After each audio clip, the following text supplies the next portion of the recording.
Hello बच्चों, मैं लखन सैनी एक बार फिर से आप सबका स्वागत करता हूं कक्षा 12 की गणित विषय की ऑनलाइन कक्षा में। बच्चों, हम पढ़ रहे हैं हमारी पाठ्य पुस्तक की मॉड्यूल संख्या 3 का अध्याय 8 सम्मिश्र संख्याएं।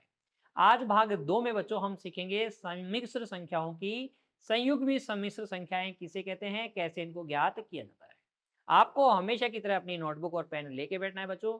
हर एक कॉन्सेप्ट को ध्यान से समझते हुए नोट कर लेना है और बाद में दोहराना भी है। आइए बच्चों, शुरू करते हैं आज की कक्षा। देखिए क्या पढ़ना है हमें, सम्मिश्र संख्याओं की संयुग्मी सम्मिश्र संख्या किसे कहते हैं, कैसे उन्हें ज्ञात करना है।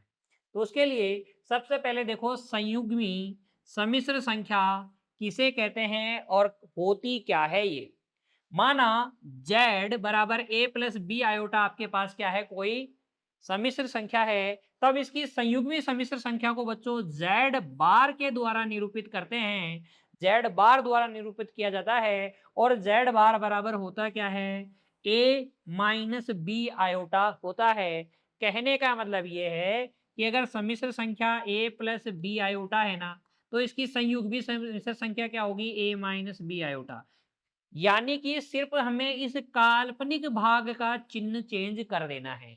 अगर किसी सम्मिश्र संख्या के काल्पनिक भाग का चिन्ह बदल दिया जाए तो प्राप्त सम्मिश्र संख्या को हम कहते हैं दी गई सम्मिश्र संख्या की संयुग्मी सम्मिश्र संख्या। क्लियर? चलिए देखिए, इस बात को हम इस प्रकार से लिखेंगे, किसी सम्मिश्र संख्या में उसके काल्पनिक भाग के चिन्ह को बदल देने से उसकी सम्मिश्र संख्या प्राप्त होती है। और संयुग्मी सम्मिश्र संख्या को हम किससे दिखाते हैं, z बार से दिखाते हैं। छोटा सा कॉन्सेप्ट है बच्चों, z बराबर a प्लस बी आयोटा और आपको पूछ ले z बार यानी इसकी संयुग्मी, तो सिर्फ आपको काल्पनिक भाग का चिन्ह बदल देना है। क्लियर बात? चलिए तो फिर आगे बढ़िए।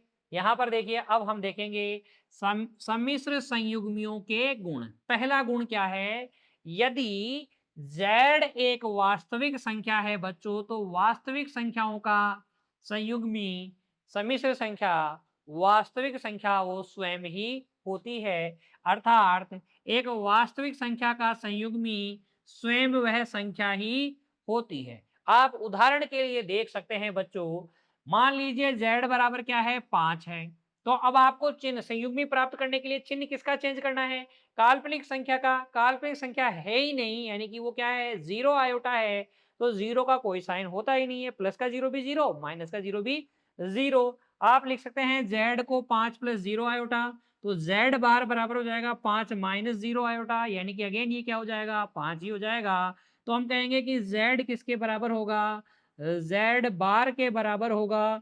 कब होगा बराबर, जब z क्या है, विशुद्ध वास्तविक संख्या है तो। ठीक है। इसी तरीके से दूसरा गुणधर्म देखिए बच्चों संयुग्मियों का, अगर z एक क्या है, पूर्णतः काल्पनिक संख्या है, तो z बार किसके बराबर होता है, माइनस z के बराबर होता है। उदाहरण के लिए देखो, z अगर 3 आयोटा है तो z बार क्या होगा, माइनस 3 आयोटा होगा। इसको आप लिख सकते हैं 0 प्लस 3 आयोटा। z बार बराबर होगा 0 माइनस 3 आयोटा, यानी माइनस 3 आयोटा, यानी कि माइनस z। हम कहेंगे कि z बार किसके बराबर है, माइनस z के बराबर है। लेकिन कब कहेंगे, जब बच्चों z क्या है, विशुद्ध काल्पनिक संख्या है। दोनों बातें वापस से बता देता हूं। पहली बात कि z अगर z बार के बराबर है, तो आप कहेंगे कि z क्या है, शुद्ध वास्तविक है। शुद्ध वास्तविक संख्या है ये, वास्तविक संख्या है ये। ठीक है।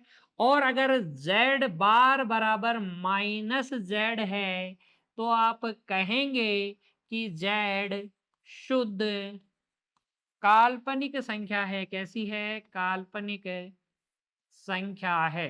दोनों पॉइंट क्लियर? चलिए आगे बढ़िए, अगले पॉइंट पे विचार करते हैं। तीसरा पॉइंट देखिए, तीसरा गुण देखिए संयुग्मी का। किसी सम्मिश्र संख्या के संयुग्मी का वापस से संयुग्मी ज्ञात करें तो वह संख्या स्वयं ही होती है। तो संयुग्मी का संयुग्मी वह संख्या स्वयं ही होती है। z बार का बार क्या होता है बच्चों, z के बराबर ही होता है। उदाहरण के लिए देखिए, अगर आप z a plus b iota लेंगे तो z बार बराबर क्या आएगा, a माइनस बी आयोटा आएगा।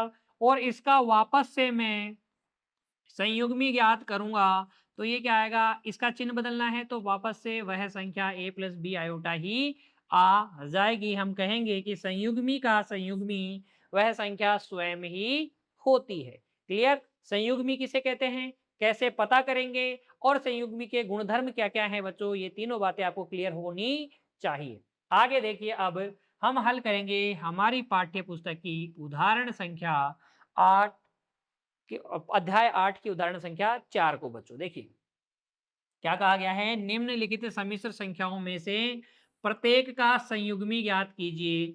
तो आपको सम्मिश्र संख्या z बराबर दे रखी है 3 माइनस 4 आयोटा।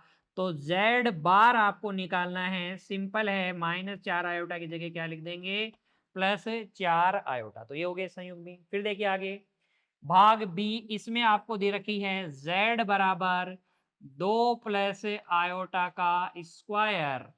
ठीक है, इसको थोड़ा हल कीजिए तो ये आ जाएगा 2 का स्क्वायर प्लस 2 गुणा 2 गुणा आयोटा प्लस आयोटा का क्या, स्क्वायर, है ना। ए प्लस बी के होल स्क्वायर से ओपन कर लिया, तो यहाँ से z बराबर आ जाएगा 4 plus 4 iota minus plus iota square. Iota square क्या होता है, -1 होता है। तो z बराबर आपको क्या दे रखा है, 3 प्लस 4 आयोटा दे रखा है। अतः z बार यानी कि इस 3 प्लस 4 आयोटा का संयुग्मी हो जाएगा 3 माइनस 4 आयोटा बच्चों। क्या आ जाएगा, 3 माइनस 4 आयोटा।